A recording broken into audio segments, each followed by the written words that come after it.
Muy buenas noches, profesora, y tengo el placer de hablarles acerca de la gira académica Aguas Claras y el Castillo de San Lorenzo. La fecha de esta gira fue el 27 de junio del 2026, hecho por la Universidad de Panamá, asignatura de Historia de las Relaciones de Panamá con Estados Unidos, hecha por su persona, Meili Mendoza, junto con su compañera Stacy Madrid y Gede Rodríguez.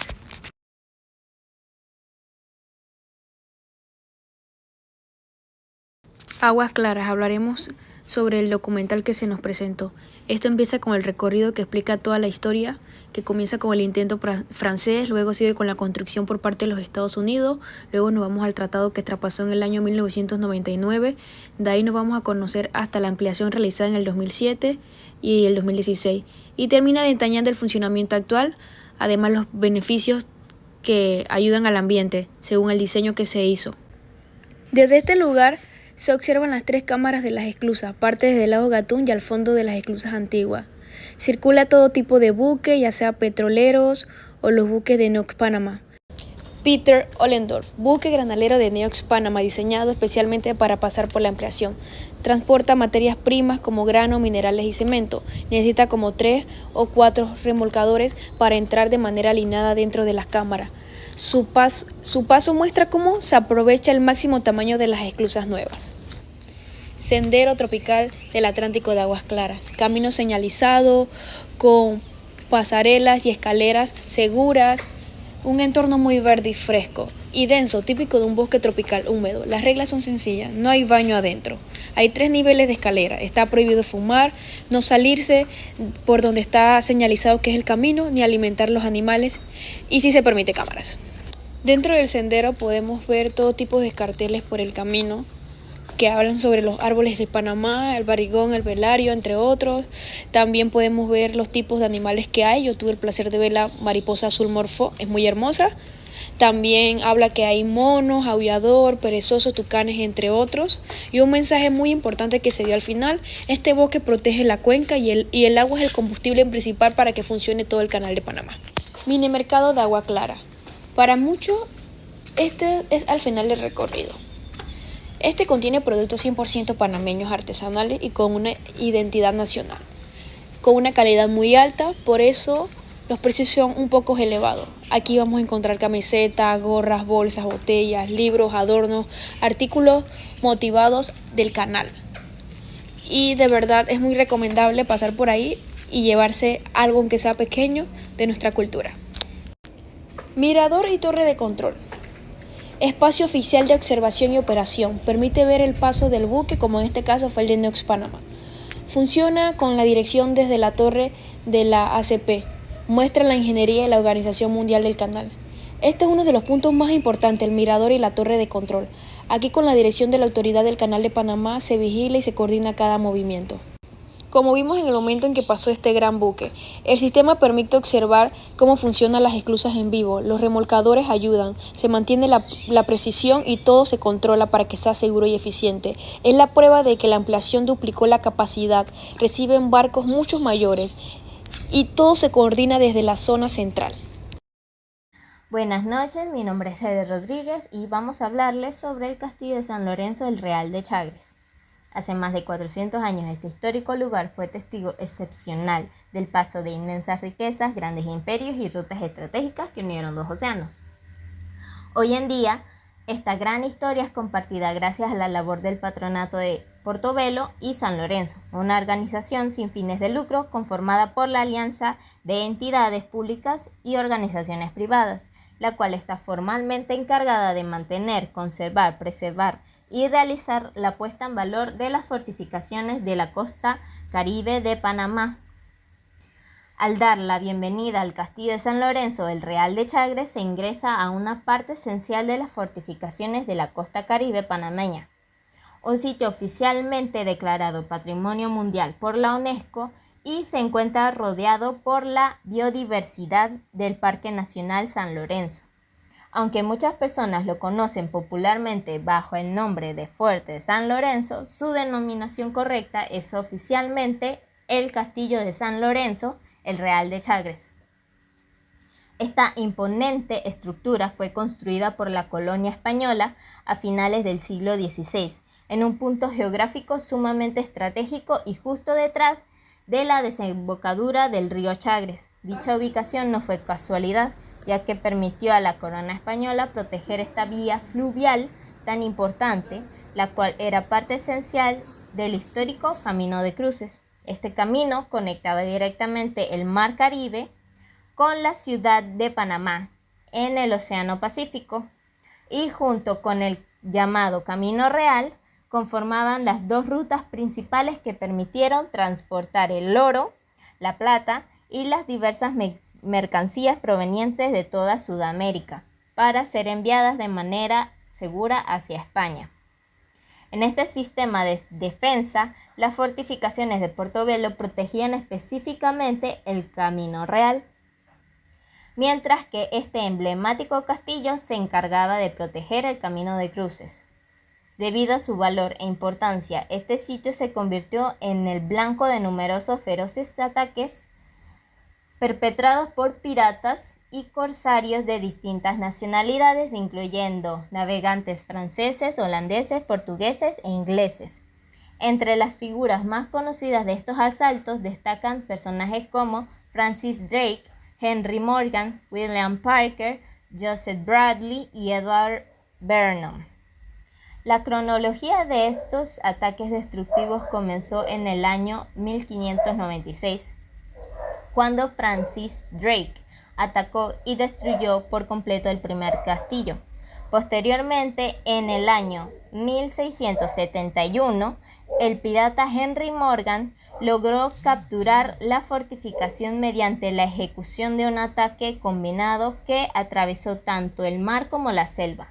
Más adelante, en el año de 1740, el almirante Vernon destruyó nuevamente el castillo, el cual fue reconstruido tiempo después para lucir tal como lo vemos hoy en día. A finales de la época colonial, el Camino de Cruces perdió temporalmente su relevancia, pero la recuperó con una gran fuerza durante el histórico fenómeno de la fiebre del oro de California. Un auge que terminó impulsando la construcción del ferrocarril interoceánico en el año 1850, ya que en el siglo XX, específicamente en el año 1904 y durante el monumental construcción del Canal de Panamá, toda esta área geográfica pasó a formar parte oficial de la zona de canal. Esto incluyó la posterior creación de la base militar Fort Sherman en el año 1911, ubicada de manera estratégica en el mismo punto que los españoles habían utilizado 300 años antes. Un cambio fundamental ocurrió el 1 de octubre de 1979, cuando, estrictamente lo establecido en los tratados Torrijos-Carter, el castillo fue entregado oficialmente a Panamá. Durante la ceremonia de traspaso fue recibida por la doctora Reina Torres de Araúz, una figura científica y clave en la protección del patrimonio panameño, quien también lideró los esfuerzos para lograr la inscripción de las fortificaciones de la costa caribe de Panamá, Portobelo y San Lorenzo como Patrimonio Mundial ante la UNESCO en el año 1980. Finalmente, en el año 2005, el país logró alcanzar un gran hito histórico con la inscripción de la ruta colonial transísmica de Panamá como el Patrimonio Mundial, un logro alcanzado gracias al liderazgo directo del Ministerio de Cultura. Este prestigio, reconocimiento resalta de manera internacional la importancia global que posee el Camino de Cruces, el Camino Real, el sitio arqueológico de Panamá Viejo, el Distrito Histórico de Panamá y las fortificaciones de la costa caribe de Panamá, Portobelo y San Lorenzo. Toda esta valiosa inscripción no solo fortalece la identidad cultural del gentilicio panameño, sino que también impulsa de forma directa el turismo sostenible y reafirma ante los ojos del mundo el rol histórico que ha tenido el istmo como puente indestructible entre continentes. Como estructura tenemos que el Castillo de San Lorenzo, el Real de Chagres, cuenta con una impresionante arquitectura militar defensiva, compuesta por elementos claves como la luneta, un segmento semicircular rodeado por un foso seco que poseía originalmente una garita en cada extremo y una batería de 10 cañones para repeler los ataques de tierra firme. Esta estructura posee el hornabeque, considerado los cuernos del castillo, el cual consta de 2 extremos abaluartados unidos por una muralla o cortina para evitar el acercamiento enemigo y su maquinaria de asedio. Justo allí una pequeña edificación de estilo neoclásico con cimientos incrustados en la roca funciona como la puerta principal, una de las obras más recientes que destaca por su cubierta de mampostería revestida con argamasa. Aunque carece del obligado escudo de armas reales en su portada, conserva los orificios de las cadenas de su antiguo puente levadizo. Desde el foso seco exterior, que tiene una longitud de 290 metros lineales y una profundidad de 3 metros para bloquear el contacto directo con las murallas. Se accede a la parte central a través de las bóvedas del castillo de San Lorenzo, específicamente una bóveda de cañón excavada en la roca natural. Esta estructura arqueada es una de las más largas de Panamá, un país donde existe un sistema de herencia romana que es escaso y se concentra en la arquitectura militar, existiendo un total de 13 bóvedas de cañón dentro de la fortificación. Una vez cruzada se llega al patio de armas, que funciona como el núcleo de la actividad para formaciones y cambios de guardia, y se conecta con dependencias como el cuartel de la tropa, la casa del castellano, una torre con escaleras hacia la plataforma marina para artillería, y un aljibe. Es un cisterna subterráneo que almacenaba agua lluvia capturada por los canalillos y filtrada por un expurgador hoy perdido, el cual no debe confundirse con un pozo de corrientes subterráneas. El patio también albergaba el almacenamiento de la pólvora, construido en 1680. Del día de hoy solo quedan las bases de sus muros, mientras que a 10 metros de altura, sobre un promontorio rocoso, se erigía la batería alta, una pequeña fortaleza de avanzada con su propio foso y almacén que fue demolida sin justificación hacia 1779. Fuera de los muros coloniales, el río Chagres, localizado entre las provincias de Panamá y Colón, se consolidó como uno de los ríos más importantes al formar parte de la ruta transísmica. Esta vía comercial iniciaba de forma terrestre desde la ciudad de Panamá hasta el poblado de Cruces, cerca de lo que hoy es Gamboa, tramo conocido como el Camino de Cruces, para luego continuar en pequeñas embarcaciones agua abajo por el río hasta el poblado y puerto de Chagres, ubicado en la playa junto a la fortaleza. Debido a su expansión, otras edificaciones como son las iglesias y el poblado se mudaron constantemente, documentándose al menos 4 templos religiosos entre 1760 y 1830, de los cuales se hallaron restos de los 2 más recientes, junto a la ciudad de Portobelo y la ciudad de Panamá. El castillo de San Lorenzo conformaba el llamado Triángulo Estratégico, encargado de proteger el acceso al Mar del Sur durante el dominio del Imperio Español en América. Sabiendo que cualquier ataque en la desembocadura del río causaba un gran impacto en el comercio colonial, a raíz de esta importancia, la fortaleza vivió una cronología de constantes agresiones y reconstrucciones que iniciaron en 1595 bajo el diseño del ingeniero Bautista Antonelli.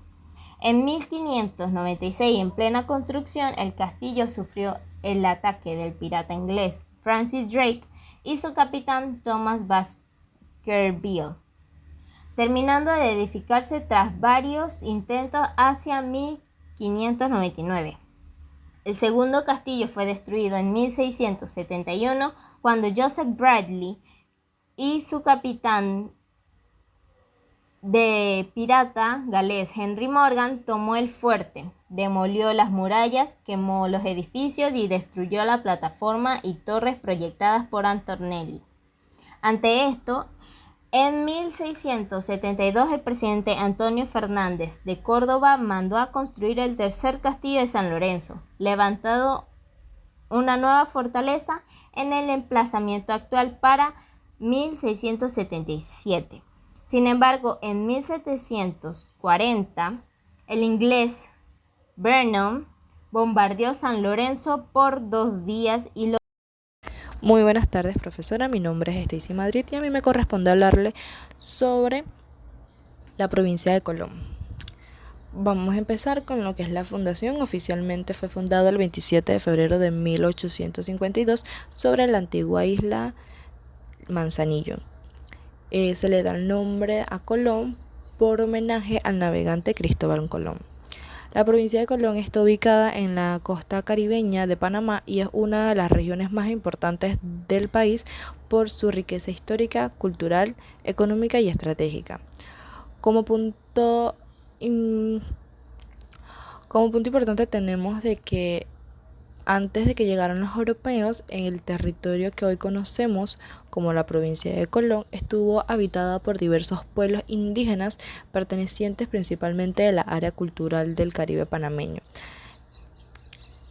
Algo por resaltar, tenemos lo que es Portobelo o el puerto de Portobelo, que fue fundado en 1597 y es considerado uno de los puertos más importantes de América. Además, tenemos lo que es el ferrocarril, uno de los acontecimientos más importantes en la historia de Colón, ya que fue la construcción de este ferrocarril en Panamá quien le dio apertura a esta provincia. Esta obra inició en 1850 y concluye en 1855. Gracias a este ferrocarril se redució considerablemente el tiempo de viaje entre ambos océanos, impulsaron el comercio internacional y atrajeron a miles de trabajadores tanto de Estados Unidos, Europa, China y Antillas.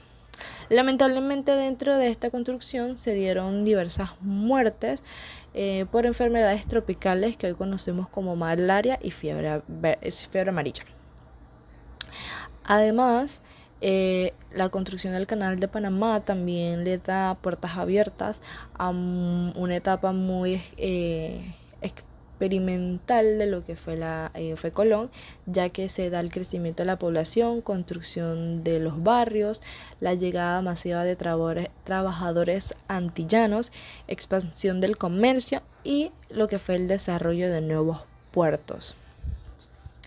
Tenemos lo que fue la influencia de la población antillana. Uno de los momentos más importantes y representativos de la historia colonense fue la inmigración afroantillana, ya que miles de trabajadores provenientes de Jamaica, Barbados y otras islas llegaron a trabajar en tanto el ferrocarril como el Canal de Panamá y los puertos. Su presencia dentro de esta provincia enriqueció profundamente la cultura colonense, dándole puertas abiertas al idioma inglés criollo, nuevas experiencias musicales, experiencias gastronómicas, iglesias protestantes y tradiciones afrocaribeñas. Actualmente, la cultura afrocolonense constituye uno de los patrimonios culturales más importantes de Panamá. Además, tenemos lo que es la cultura colonense. Colón posee una de las identidades culturales más ricas en Panamá. Entre sus manifestaciones destacan el Festival del Diablo y el Congo, el baile congo, la gastronomía afroantillana, música reggae y calipso, tradiciones religiosas y el carnaval de Colón. Como otro punto tenemos el tercer puente de Colón o el puente atlántico, conocido durante la construcción como el tercer puente sobre el Canal de Panamá. Es una de las obras de infraestructura más importantes realizadas en la provincia de Colón y una de las más significativas del país del país en el siglo XXI. Este puente cruza en la entrada del Atlántico del Canal de Panamá y constituye el tercer puente construido sobre el canal, después del Puente de las Américas en 1962 y el Puente Centenario en el 2004, ambos ubicados en el sector del Pacífico. Antecedentes de este proyecto se da porque muchos habitantes de la provincia de Colón, especialmente los residentes de Costa Abajo, enfrentaban grandes dificultades para trasladarse hacia la ciudad de Colón y otras regiones del país.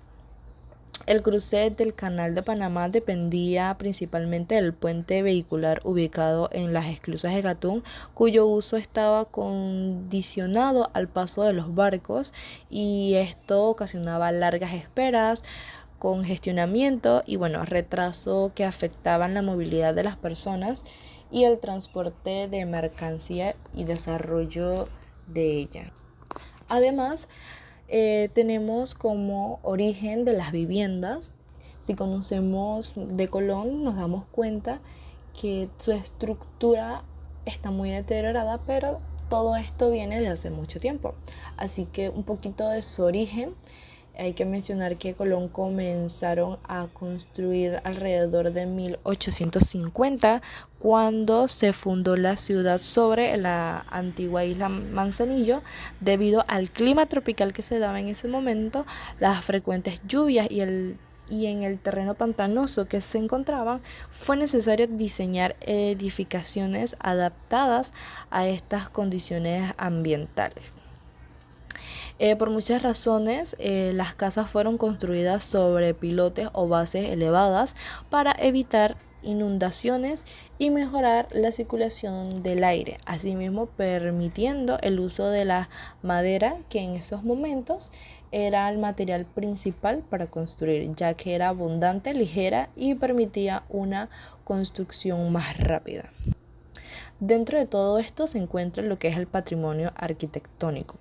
Muchas edificaciones históricas de Colón representan un importante valor patrimonial porque refleja el crecimiento económico que experimentó la población durante la construcción del ferrocarril y el Canal de Panamá. Sin embargo, con el paso del tiempo, la humedad, la falta de mantenimiento y el crecimiento urbano ha provocado el deterioro de muchos de sus inmuebles.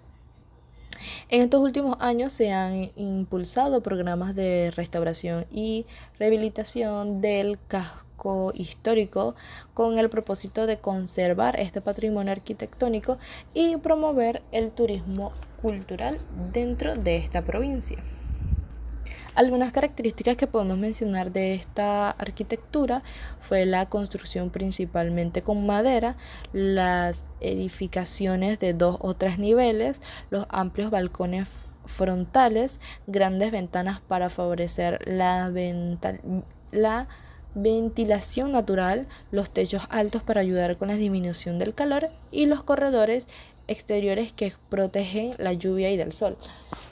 Nosotros como panameños, si nos ha tocado poder entrar a una de estas barracas o casas, como se lo conoce, podemos notar cada uno de estos puntos que se han mencionado, ya que dentro de todo esto, esta era la estructura que mantenían estas casas. Como por último punto mencionar, tenemos lo que es la gastronomía de la provincia de Colón de Panamá. La gastronomía de la provincia de Colón es una de las experiencias culturales más representativas de Panamá. No solamente lo podemos recalcar nosotros como panameños, sino personas del exterior, extranjeras y demás, que han mencionado que es una gastronomía muy extensa. Se caracteriza por la fuertes influencias afroantillanas, resultado de la llegada de miles de trabajadores provenientes de Jamaica, Barbados y otras islas del Caribe durante la construcción del ferrocarril y el Canal de Panamá.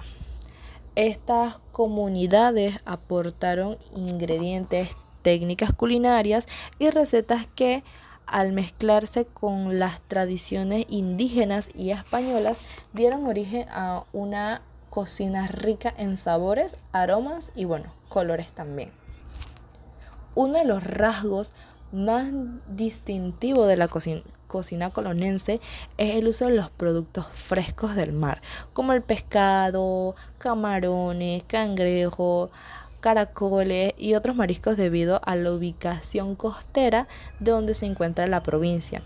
También son esenciales los ingredientes como el coco, el plátano, la yuca, el llame, el arroz y el ají chombo.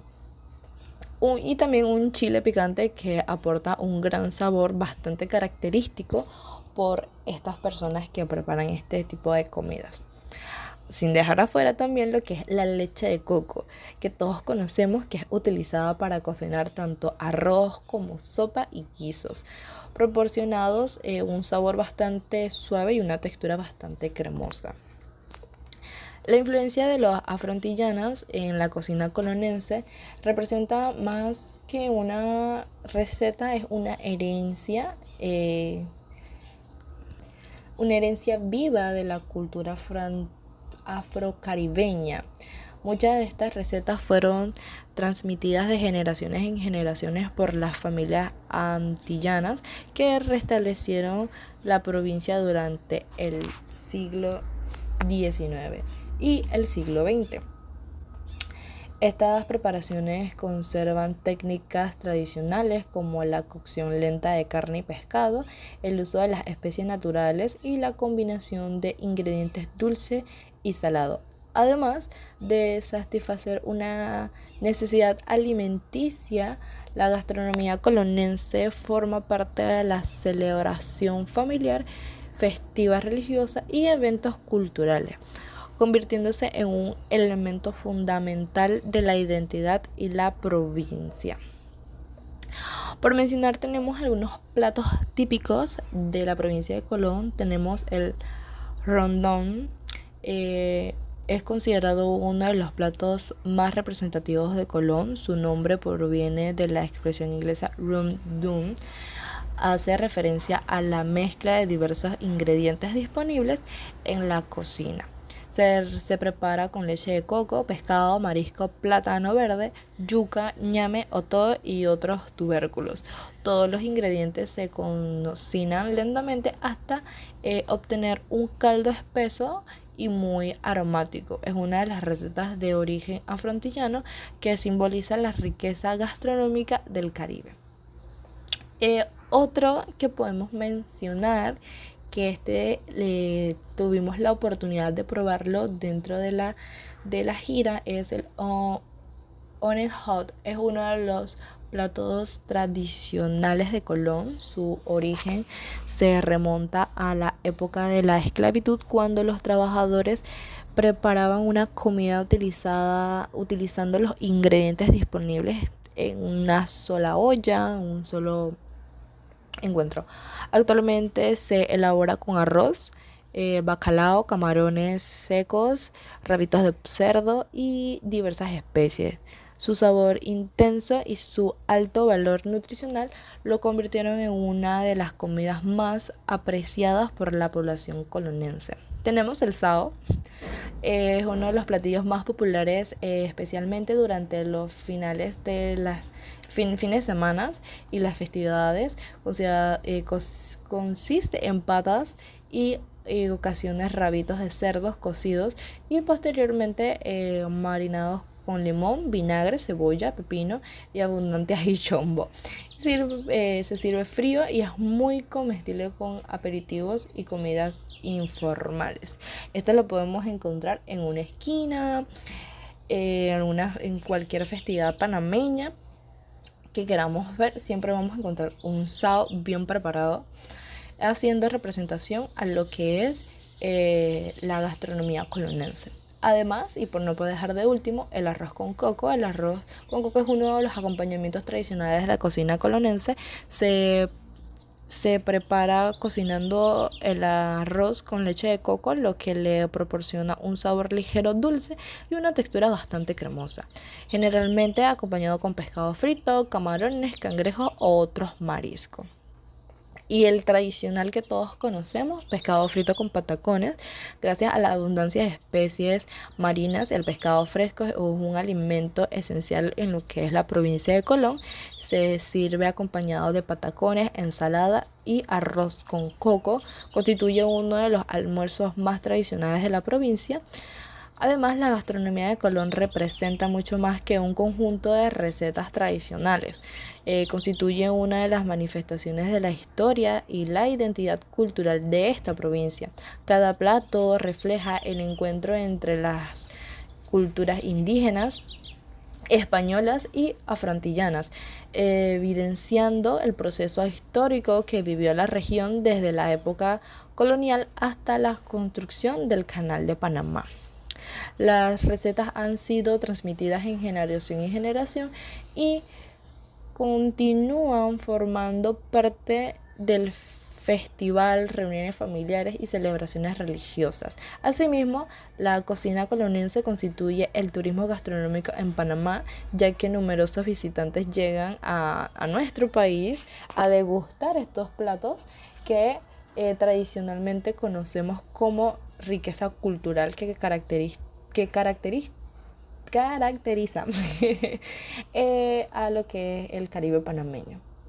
Gracias a toda esta experiencia y a toda esta cultura que hemos formado lo que es la provincia de Colón, podemos mencionar que es una de las provincias muy ricas tanto en tema cultural, gastronómico y estructural, y que se le tiene que dar su punto a favor de ser una de las provincias, a pesar de ser muy marginada, ser una de las provincias con una riqueza que no cualquiera tiene.